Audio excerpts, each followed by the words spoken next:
A currency does not store value. Currency that's not tied to gold or silver doesn't store value. It's a means of exchange. It's a way to account. It's a way to pay for things. But money itself should store your labor. Welcome to the Next Level Income Show, where it's our goal to take your income, your investments, and your life to the next level. I'm your host, Chris Larson. If you haven't yet, get a copy of our book for free at our website, nextlevelincome.com. That's www.nextlevelincome.com. Just click on the book link, and I'll even send you a copy if you put your address in. One of my favorite classes when I was doing my MBA was my economics class with my Austrian economics professor.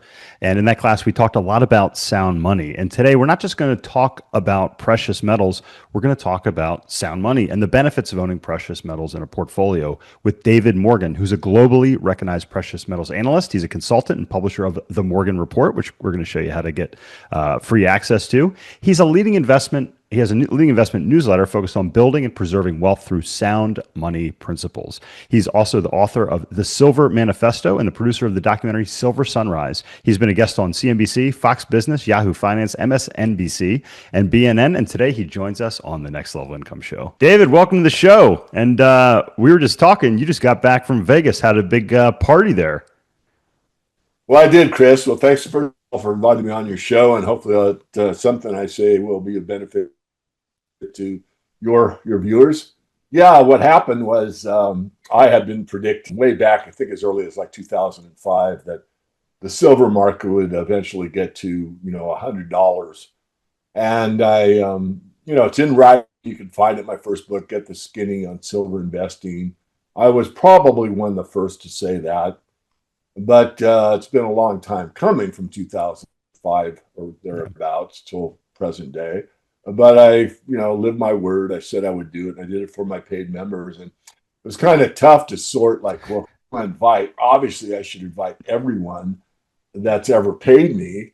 But, over the years, there's a lot of expires, people that came on for a year or 6 months and out. I had one guy that was there probably the whole way through. He's probably been with me 25, 26 years. Oh, wow. And so we basically went from the people that we're in the top tier mastermind group, and then anyone had been with me 10 years or longer or 5 years or longer. Anyway, make a long story short, it turned out we were able to invite everyone. Now, whether we were able to connect with everyone that ever, became a member or even for a short duration or not, I probably not, because, emails change and all that, and the database goes back 25 plus years. So, someone whose email was at, yahoo.com may have dissed that email and have a different email. We have no way to know that, right? But basically, everybody that ever became a member of the report was invited to the Las Vegas party for the $100 silver extravaganza. Love it. Let me tell you, Mike Maloney came from goldsilver.com. Mike and I have known each other for a very long time. And I think most of the members were as happy to see him, or maybe even happier to see him than to see me. But just really was a wonderful time. And I'm trying to be objective, even though, I paid for it and hosted it and all that. There were several there, and it just really, in my opinion, couldn't have gone better. Well, what a milestone. And gold, silver have been on a tear the past year or two. And we're going to dive into some of the reasons behind that, David. I'd love for you to share a little bit more about your background, because you have a tremendous history in this industry. And how long have you been in it, and how'd you get started? Well, I almost get tired of saying it because, people see different videos. Basically, I'll try to be brief. But at age 11, the coin has changed from 90% silver coins to Johnson slugs. And as a kid, 11 years old, I noticed that and thought, this isn't right. These cannot be equal in value. But none of the adults around me seemed to pay attention. So that kind of, you might say, created a spark, you might say. And as I grew older, I was fascinated about money. How did it work? And, I kind of understood the basics. Like, Dad paid a mortgage to buy the house, borrowed money from somebody, didn't know all the details. But if you buy a house, how do you build a skyscraper? How do you build a sports stadium? How do those kind of projects get funded, right? So these kind of questions are in my mind. So I started looking at money and how it worked at a pretty early age, and decided I wanted to go into that field, which is where I'm at now, basically doing what I've always felt I wanted to do, or my calling, my duty, whatever you want to call it. So I started in the aircraft industry, but I was still working. I also started trading stocks at 16 years of age, which is a Awesome. Yeah. special form you can get in California to allow your kids to do that. So my dad signed it, and I started trading the DJI at that age. Yeah. So all through my aircraft career, I kind of moonlighted with financial planners, had a futures account, stock account, and was really interested primarily in resources and gold and silver. And I met many of the early newsletter writers before the internet that talked about the reason that sound money is important for the long term Yeah. duration of a stable civilization. And so Yeah. just dove into that. So once I left the aircraft industry, I went full time into the financial newsletter business, and believe me, it was a tough row to hoe for the first few years. I Yeah. mean, couldn't have lived off of what I made those first few years, but being perseverance and having the passion, which I think is key to doing what you want in life, is believing whatever. I just stuck it out and got through it. And about the year, things picked up, and things have been really pretty darn good from that point forward. Yeah. Well, thank you for sharing that. I'll my story. My grandfather introduced me to the stock market and Investors Business Daily, and he got different newsletters. I can't remember back now, but he'd share all these different things with me, and that kind of sparked my interest at an early age, and did that. And yeah, the industry's changed tremendously over the years. Who were some of the leading voices in sound money? I was introduced to it. I was fortunate enough during my MBA to have an Austrian economics professor. So, started to talk about Austrian economics and, ultimately, looking into different things. And, that's kind of evolved today into, a lot of people that are into that are into gold, silver, also Bitcoin with, the idea of sound money, which we can touch on as well. But who are some of the big voices, back then? Well, Harry Brown, Yeah. Browne, Yeah. and for the President of the United States twice on the Libertarian ticket. Got to meet him personally Yeah. before he passed away. I was probably in my 50s. He died at 72, which is my Mm. current age. Actually, I'm 73. But so I had a one-on-one with him a few times, having dinner with him and a couple of meetings and stuff. So that was one of the primary ones. Yeah. He worked with or for Jerome Smith, who I would call the original silver guru. So Jerome Smith had a great deal of influence on me on why silver, not gold, although I like them both and advocate both, but they're Yeah. different precious metals.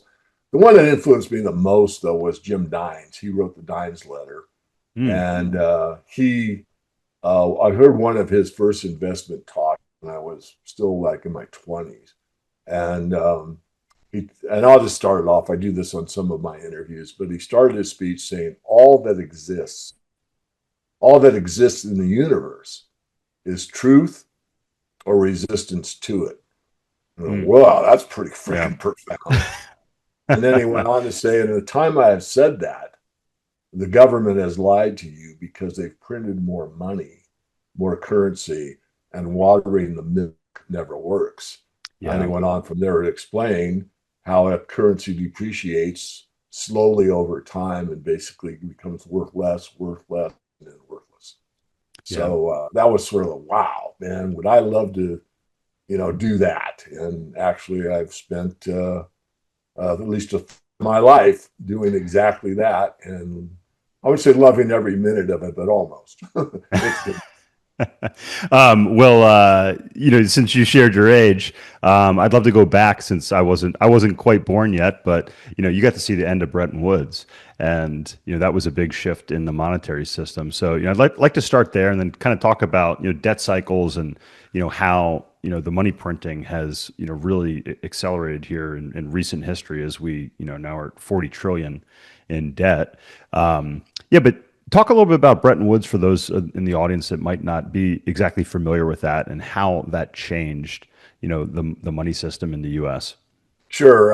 And I would suggest that anyone listening to this, do a Google search, or if you use AI, some people don't want to use it. You can probably get a little bit better, clearer than what I'm going to outline. But basically, after World War II, Yeah. the United States was the victor, and there was a meeting in Breckenridge, New Hampshire, primarily led by John Maynard Keynes, and it was about how to formulate the new monetary system of the world.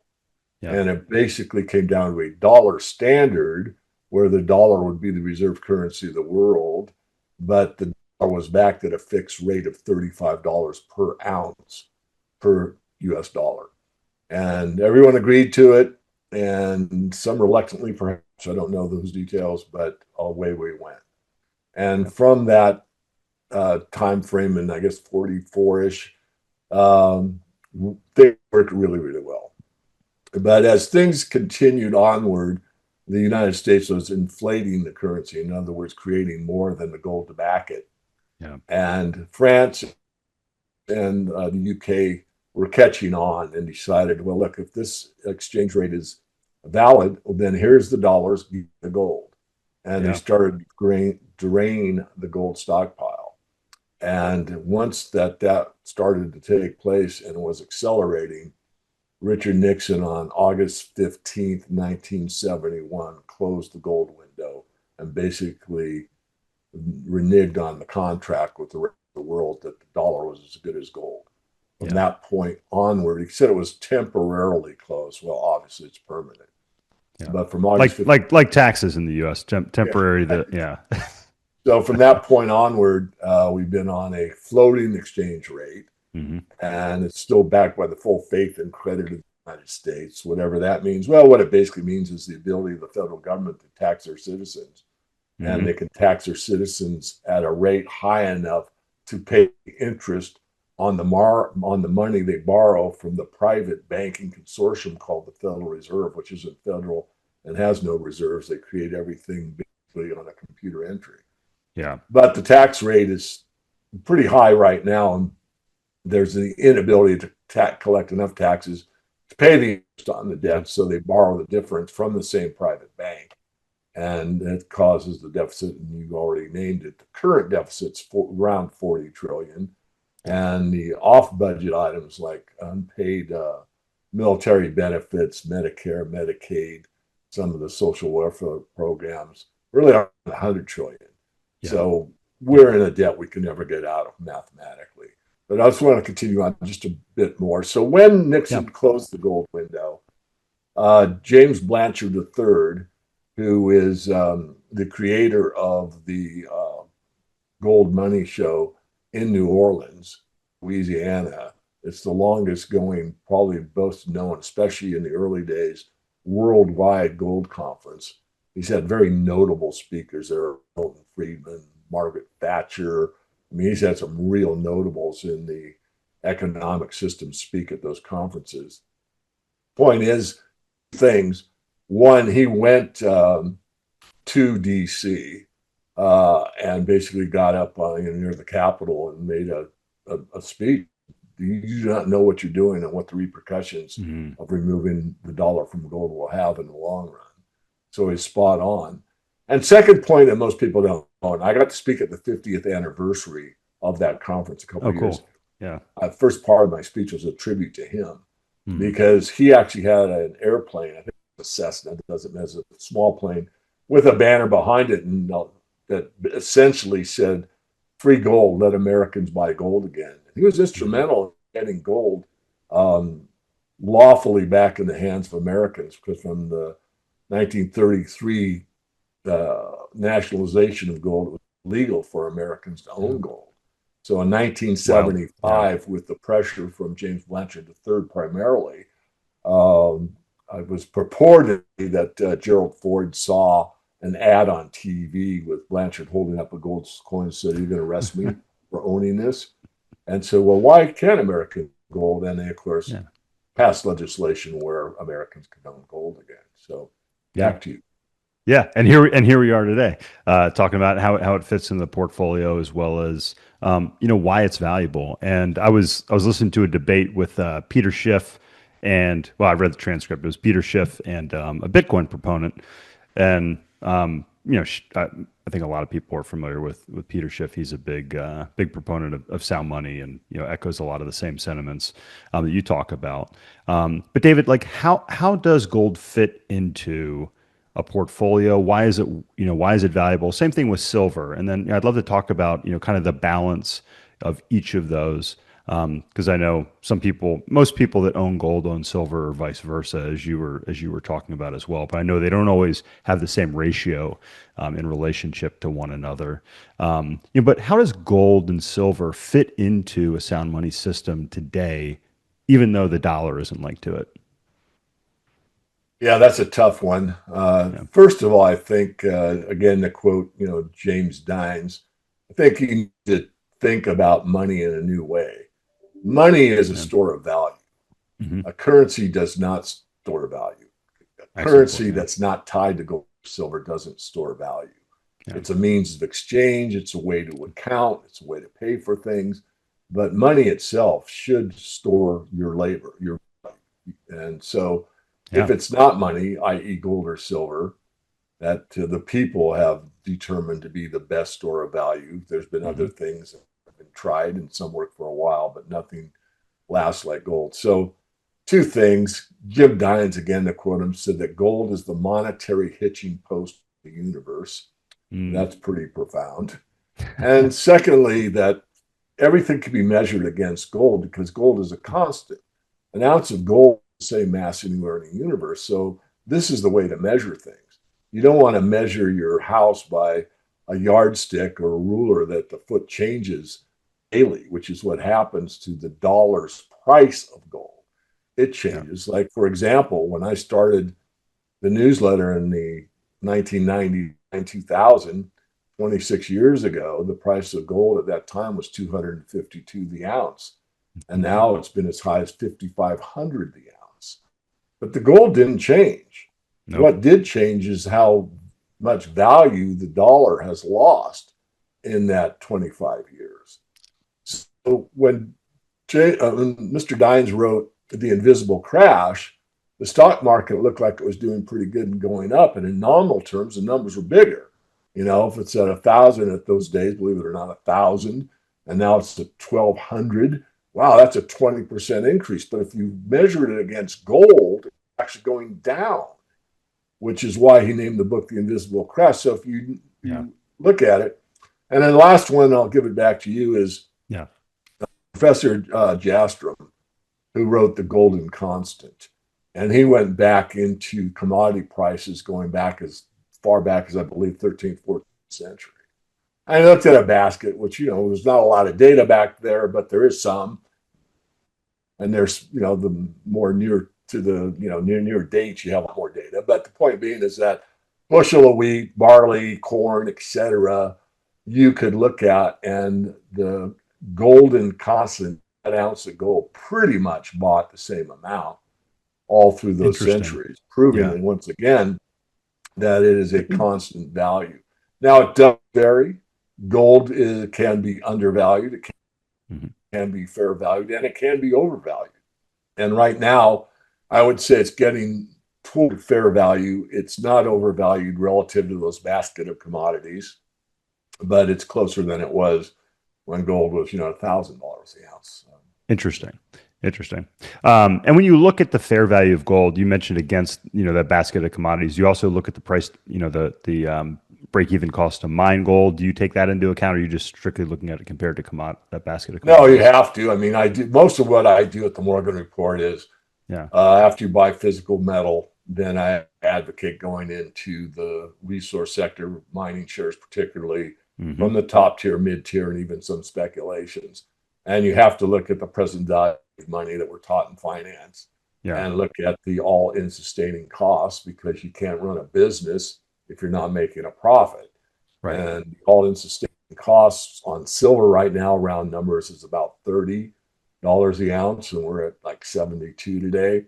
And the all in sustaining costs on gold, haven't looked at in a while. I'll wag it probably 2000 ish or so. So the margins on gold and silver miners is extreme, and yet they're Yeah. valued if they were at those prices right now.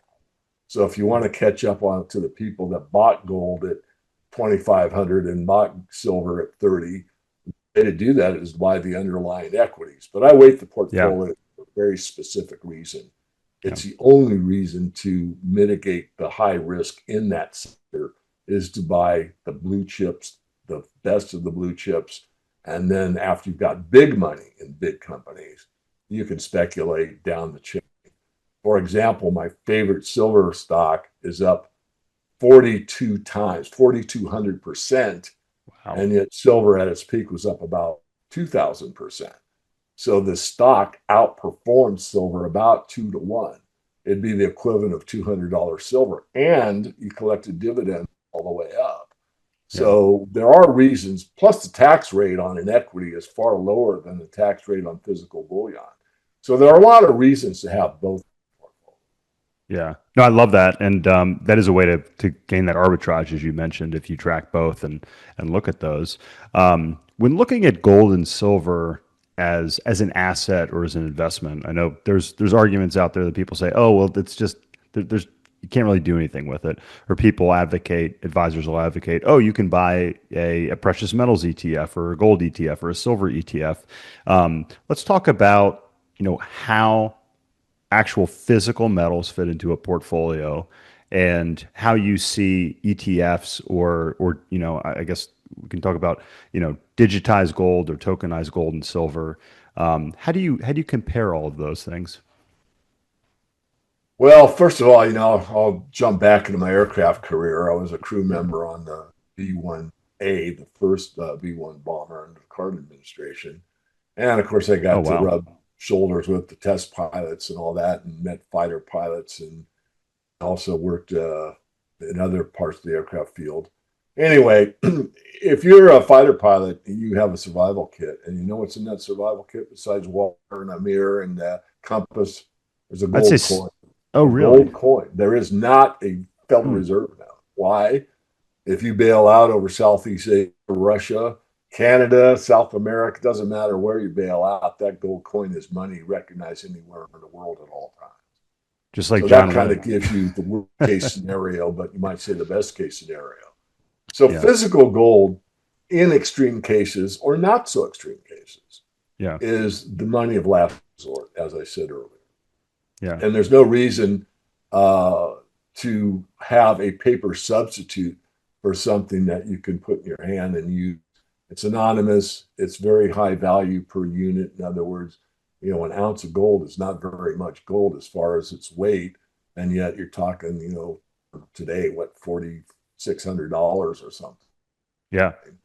I defy anyone to find anything on their desk or anywhere in their house that has that volume and worth that much, unless they're a fine art collector. I mean, some stamps or some fine art might have that kind of value per volume. So the point is that real metals first. Now, if you want the adjunct of an ETF Hmm. after you've established a physical presence, I have no problem with that. But if you look at an ETF as your only source of exposure to gold, think again, because you really have as an equity. And Right. if the stock market seizes up, you wouldn't be able to sell it. If Yeah. you want to cash out and get real gold out of it, you really can't, except for a few extreme cases where you have to be at a certain level, which individual investors are not capable of achieving in order to get physical metal out of an ETF. Yeah. No, excellent points.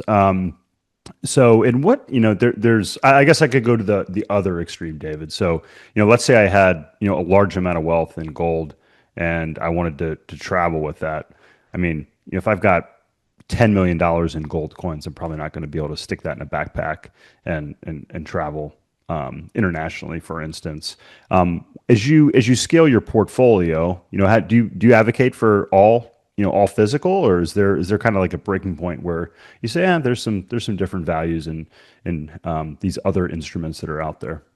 Well, the problem I've seen over and over again is that people catch the honest money story, sound money story, Yeah. realize that, the banks are really a private corporation for their benefit, not for the people's benefit. Yeah, Right. people get excited and they say, well, I'm going to put myself on my own gold standard. And they buy from the wrong people, they buy at the wrong Mm, time, they get emotional and they buy too much and when that happens, then they usually have buyer's remorse. So, really, first of all, the amount of exposure you need to gold and silver would be rather minimal. I mean, 10% probably is sufficient for most people. which leaves you 90% to be in stocks, bonds, real estate, private equity, Yeah. a business, or whatever. So it's not like you're betting a farm. What you're Right. basically doing is Yeah. hedging. Excellent point. But I think you need both the physical metal. So Yeah. when you become a paid member, there's a PDF it's titled "How to Use the Morgan Report," and I go through based on your objectives and your age. Here's my suggestion for how much physical. Break down the physical between silver and gold, and then the remaining amount going to the equity side with 70% minimum into the top tier cash rich companies, which are only six. And I usually Mm. meet with my new members one on one through Zoom and show them which three are the best. Because if your grandfather knew about IBD, William O'Neill said, if you can't buy six stocks and make money, you know what you're doing. And I agree with him. So I go with my members and say, look, these three top tier are probably sufficient. Maybe one out of the mid tier. You have to speculate at all if you want to. I like these two companies right now. So now you've got six stocks and you can sleep well at night. And it's a lot easier to watch. Now, am I going to catch that one stock that's a junior that goes up, 2,000%? Probably not. But you don't need to pick every stock or get every winner to do well. And most Yes. people that take an advisory service like mine are well aware of that fact. Plus, I don't chain anybody down. If someone learns something from another commentator or someone pitches them on this, XYZ mining in the Himalayas, it's got more platinum than we've ever seen. I mean, you get some really wild stories. Yeah. Want to buy it. My only caution is when you get those type of speculations, bet a little to win a lot and wait Yeah. for the story to develop. Don't put a lot of money in those stories because 99.9% of the time, all they are is a story stock and they never come to fruition. But once in a while, they will.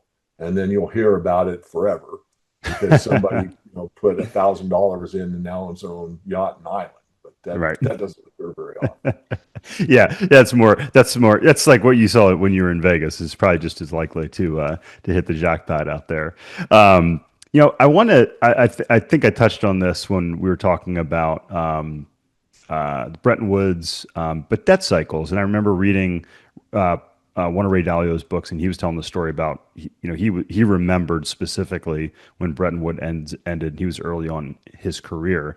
I remember I'll be married 20 years this year, and one of my wife's roommates' dates at our wedding was in the gold industry. So we were catching up at the wedding. This was in 2006, and I recall that was the last time that gold really had a big run up like we've seen here recently.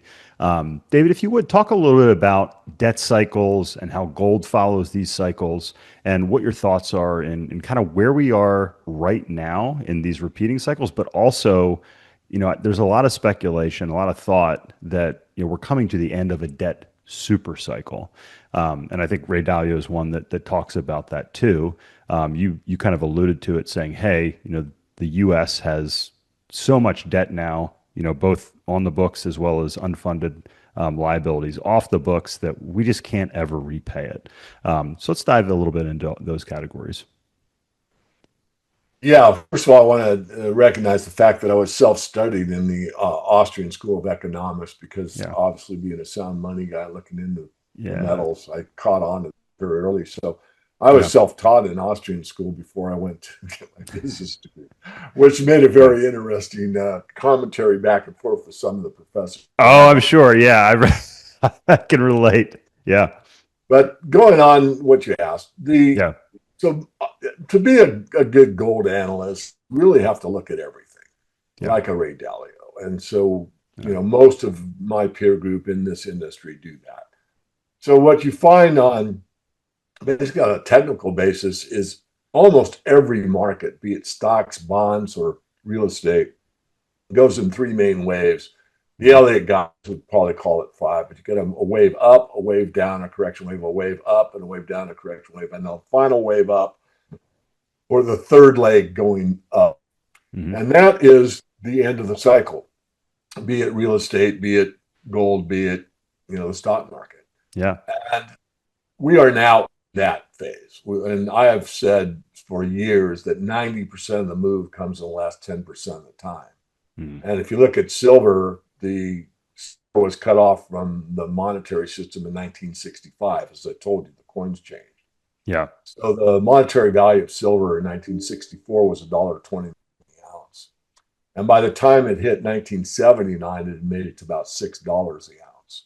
So it basically kept you even with inflation, maybe a little bit ahead. You certainly had stored your value, but nothing really overvalued. But then from January 1979 at $6, it went to $50 January 19th, 20th, 1980.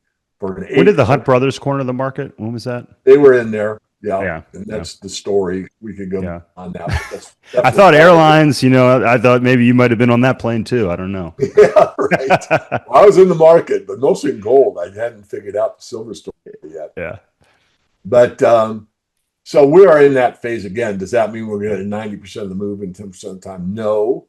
What it does mean, we're in an acceleration phase. So the phases were at like $5 silver. We went from $5 up. We came down, then we went to 21, and I called that top. We went down to 9 in 2008 during the financial crisis. I called that bottom and said, load up. And then it went from 9 all the way to almost 50. And then I called that top, and it came down. And I thought after the 2000 and whatever peak it was at in 2011, that that would last as a peak for a few years, like 2 or 3 at the most. Well, I was wrong. It lasted a very long time. We got a really nice run in 2016, and I thought that was it, that we were going higher, and we did go higher, but not taking out the old high. And as you well know, until recently, we finally took out the $50 mark, and probably will not see $50 silver ever again. We might see it. I mean, silver can do things no one believes. If it did get to the $50 level, I think there'd be so much buying it wouldn't stay there very long. So the main thing to take away from this is if you think you missed the market, you haven't. I mean, I don't know who it is. Well, actually, there was an article in Forbes. I won't digress far, but this is the time to get rich quick. I hate even saying that, but again, if markets do what they have a propensity to do, they don't repeat exactly. And you say, oh my goodness, why would I buy silver at $72? I could have bought it at $5 like David. But remember, I've waited 26 years to see it get to this point. Where you might buy it at a breakout at, let's say, 82, and it goes to 160, and you're on leverage, and you made more of a percentage gain or equaled what I did after waiting 26 years. I'm not advocating anyone do that. What I'm trying to explain is at the end of these great cycles, you will see such an acceleration in capital appreciation in such a short period of time, you will be baffled by it. And I'll prove it right now. 2025 was an excellent year for silver. Silver was up 140% for the year. Yeah. But the month of January 2026, the silver market went up 70% in one month. It was incredible. Yeah. So that's an acceleration phase. Now, some of my peers think that that's the top. And until proven otherwise, it is. I'm not going to lie. I don't know. I really think that was a precursor to the ultimate top. What that price will be, I do not know. But I think we will get beyond that price in the future. But that's what acceleration looks like. Yeah. No. Well said. And no, I appreciate you expanding on that and the cycles. I've been following these for. I mean, you see it in real estate, you see it in gold and silver, you see it in the stock market, and you can kind of not all of them go at the same time. So it's very important to watch those and use resources like you have on your website. And I want to get to that. You've got tremendous resource on your website, David. Like I said, I was trying to get through some of them here before the show today, and I didn't get very far because there's so much on here. I'd love for you to share a little bit about where the best place for our listeners is to find you, find resources, the different educational offerings that you do have on your website in addition to your newsletter. Well, you bet. The best thing for anyone new, old really, not age, but new to me and my team, would be to go to themorganreport.com. It's a 3 process. Step 1, box 1, you get on a free newsletter. There's a free and a paid version. Step 2 is to watch 2 movies. One is the Four Horsemen film, which is about 12 years old or so, maybe 14, somewhere in that range. And then a new documentary I just produced at the end of last year called Silver Sunrise. It's free, silversunrise.tv, that talks about the control fear that money has over most people and how to break free of that. And step 3 is if you want to get involved on paid services, and they're outlined there. As far as the best thing to do if you don't want to get the free letter, which comes out on a couple times a week, is to go to the blog. And the blog is like 20 plus years of my work for the public. I do a lot for free in the educational sector. And that is, that's available just by going to the blog tab. I know you want to talk about Bitcoin. It sounds like we're running out of time. So if you go to the blog, we can touch on that too. Yeah, go ahead. There's a search engine on there, and because there's like 1,700 videos, something along those lines. So if you go to the search engine, type in crypto conspiracy. I did 30 podcasts about Bitcoin and cryptos in general. And I looked at the other side of the coin before anyone else did, or to my knowledge, before anyone else did. And what I found was that Bitcoin had done what I expected it to do. I wrote a piece, my 2 bits about Bitcoin. A lot of people that follow my work trust me and want to know what my opinion was of Bitcoin. And basically in that missive, I said, look, it's a very optimistic view for an alternative, which is what you see at the end of all trade inflations, because people will look at the depreciation of the currency and they'll find an alternative. So Bitcoin, from the initiation, read the white paper, was, anonymous, peer-to-peer, no banks involved. And, basically a libertarian's dream, anonymous money that we agreed upon and we could trade for goods and services. Unfortunately, I also said in that paper, looking ahead, that if it becomes very popular and really gains traction, watch out, the money power usurp it and take it over, which is exactly what happened. That's what's happened now, yeah. It's exactly the opposite of what it purported to be from the initial white paper. It's very traceable or trackable. And it's not anonymous at all. It doesn't work as a money. It works as an asset savings program, perhaps, but it's very cumbersome to use money. The fees are high and it's very slow. So I'm not a big proponent of Bitcoin at this point in time, because all the big miners like Riot and Marathon cost them nearly $100,000, all in sustaining costs, not the way they account for it, because you can do accounting tricks.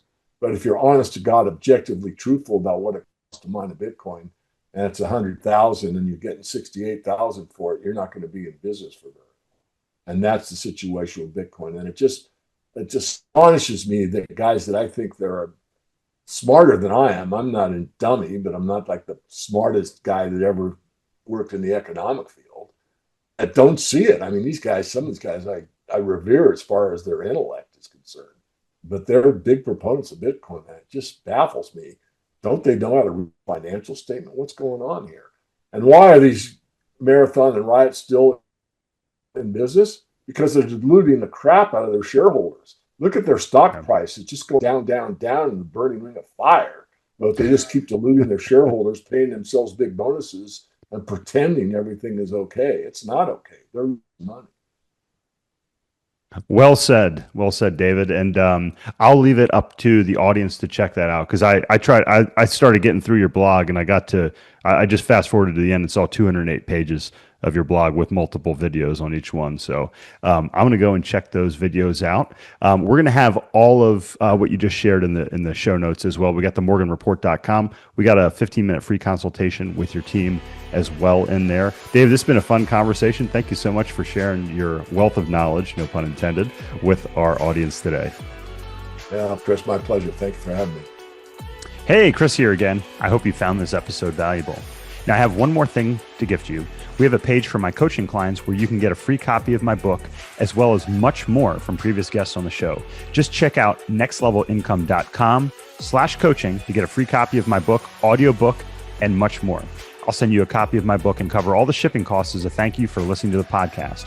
Also, please like, share, and take just 90 seconds to give us a rating on Apple Podcasts.